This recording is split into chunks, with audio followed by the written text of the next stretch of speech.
Here goes part 2. Welcome back if you're watching this long. I'm definitely going to bring you further gameplay from this awesome game, Natural Selection 2. A little bit more concentrated matches, I hope, because this was an exceptionally long match, and whereas I do like those games, it's really difficult to just commentate and show you the game that lasts for so long, and I have to do it all in one sitting, because if I keep some time between those casts, and I don't mean casts, I mean just commentaries, I forget what the match was about and what I already talked about and what I didn't. So I'm fairly amateur at this. Here you can see a lone Gorge trying to take back.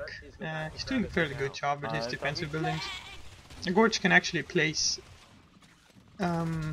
temporary infestation on the ground by actually barfing it out and throwing it on the ground, and then he can place buildings there. He can also work in tandem together with Commander by spreading infestation to the resource nodes, so the Commander can drop the Harvester for the alien team before he even has spread infestation to that area. So actually Gorge are a very strong ally to the Commander if they work together.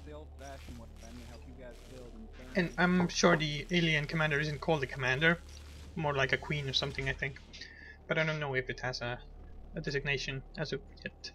And somehow they took out all of the crevice base really fast, so we're reconstructing everything. It's like we're doing it all over again. So, and it happens a lot of times here. At one point we had, I think, a commander change, and he decided that our natural main base wasn't anymore necessary, so we should destroy that and move on to our second base. Which is really silly, because aliens could construct a hive there, I think, and we would essentially lose a big part of the map. And thusly reinforce the alien side. As I said, this game is going to end in a stalemate, so I'm not sure how long there's a point to continue this gameplay, but it's just really awesome. The maps are fairly well constructed and look realistic. I don't know what the heliport or vents are used for, it's just in designations for the map areas. But they look really science fiction-y, and they have a lot of tech around them, so that's just fine with me. Hydrogen where? I especially love this open area in the crevice here, where you can see the scenery if I would look, but I don't. Rock face and everything. It's just really cool. It's like a mining colony or something. That's just awesome. Here you can see from the windows that it's a larger area.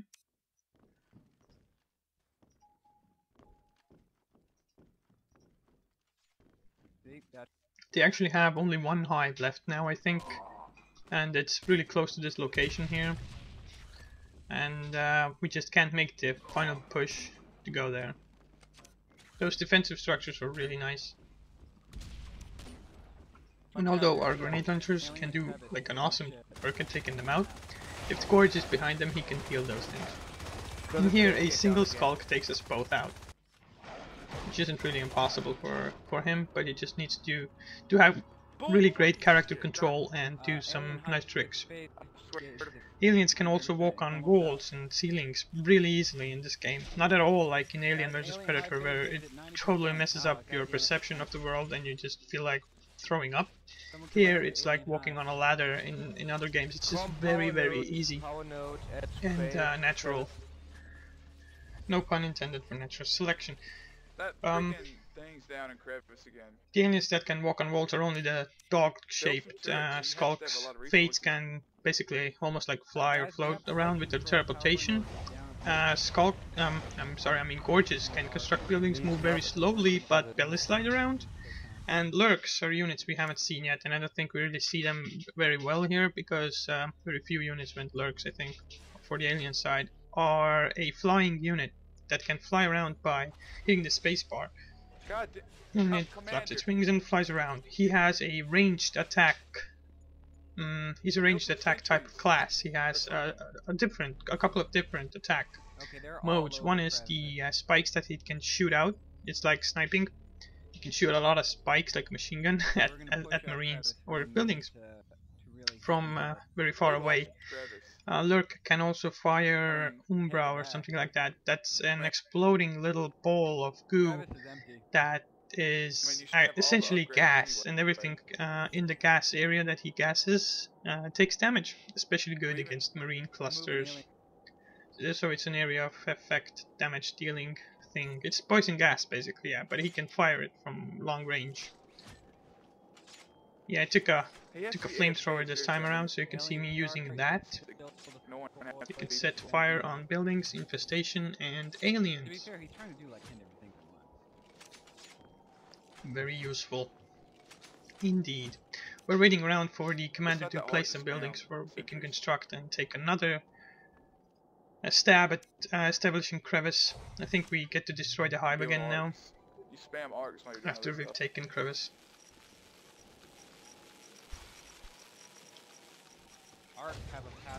Building the power pack that offers power to all the surrounding units here. I said that's why you just build them.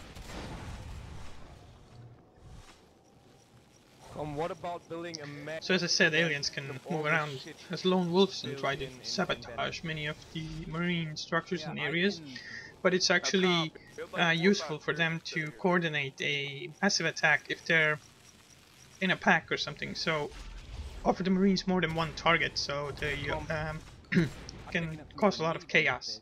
You can see down on my health bar there's a little yellow ball down there. That represents the fact that I have been parasited by an alien skulk. That's a ranged attack for the skulk that does very little damage, but marks me for every other alien on the map. And they can see me through walls. So it's essentially a wall hack that shows my location real time to all the alien enemies around in the world. So basically going alone anywhere is like an even bigger threat, because everyone can see you through the walls coming. You can't do any kind of an ambush attack when you are parasited. You can't go out alone, so basically you are a very useless unit. You can't even be cured from this parasite except for dying. Here I spot a skulk on the ceiling. I try to take him out, but the flamethrower doesn't reach, so finally I get him on fire. And then I lost track of him. He's essentially behind me. The rear of the place over here. The cave behind this. I think I get him here. Yeah, someone else shot him dead. But yeah, as parasited as I am, I can't really do much anything alone or ambush type of things, because they can see me coming, as I said. You're not completely useless, of course, but you're very much hindered in what you can do, effectively at least.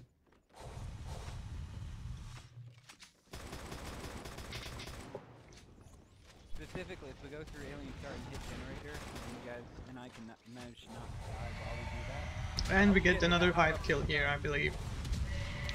Watching that thing burn and twist in agony and pain is just awesome. It takes a lot of resources to build one hive for the gorge, so basically there are other resources out of the hives, almost one hive left, and they don't have resource nodes taken because we have map control, I believe, for the most part. So it's just a matter of yeah, I'm just floating here that I took down the hive. So it's just a matter of, you can see here the commander dropping ammunition packs and med packs for us. It's just a matter of coordinating a well orchestrated attack all at once, or just even a good striking team that goes in once, but we never managed to do that. We were just in such a hurry to win the game that we really didn't think anything. I don't know if I've shown or seen around those floating yellow things. These are mechs, and these are a construction unit for the commander on the marine side. They can build buildings and repair power nodes. They can basically do other things that marines can do, but slower, and they cannot attack, and they're very, very vulnerable. So usually you want to have them be in places that have already been secured or have a marine escort. Skip the fucking game and just now the alien team also has a certain similar No, unit fuck called, that. I Give think me it's ammo and Larva or medkit. something. They can Medkit. also build structures and repair, I think, some stuff. No, just So essentially the same thing, I think. And we can see they have really spread out a long way. They're now taking over Vent completely with defensive structures, We are winning. and a big presence here. And it's really scary because it's right next door to our main base. You guys cover me, I'll start nading shit. Commander, can I get a medkit? So I believe this is the point where everything starts going downhill. We keep losing one foothold and replacing it with another. Commander decides to sell everything here in the main base. We no longer have the armory for restocking supplies, and just a general miscommunication and bad decision after bad decision. We don't necessarily lose because we are technologically so advanced and strong, and the aliens also can't seem to coordinate a well-placed attack, and also they are completely out of resources. So it's just basically a stalemate with us being like headless chickens here, and the aliens just stuck because they don't have any evolving possibilities really. So I think I'm gonna call it here and wish you a very happy and a good day. And I'm not saying that you should buy this beta version of the game because it costs like the full price of the game. And but you can I think right now get the you get the Steam code and you can use it on Steam basically if you buy the beta right now, as I'm doing right now. And I'm not saying that it's worth it unless you played Natural Selection 1 and know what the game's about and really love it, but for me it's of course worth it. I'm very patient as well, and I have a lot of faith in this Natural Selection 2. And I love the studio. I've seen some video documentaries by Natural Selection NS2HD. It's an Australian guy, I think. He does some really great videos. If I remember, I'm going to put a excuse me, I'm going to put a little link down in the description. Look at this, just listen to my voice doing all kinds of tricks with my tongue right now. Not used to talking this long. Yeah, where was I? Yeah, NS2HD. Jesus Christ, I can't talk anymore. NS2HD. He's really cool.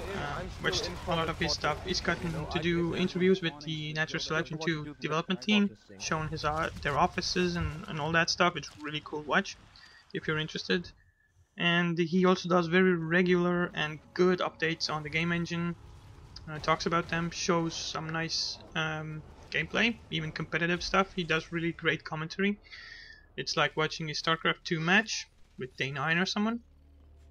And just I can't say anything bad about the guy. He does awesome stuff.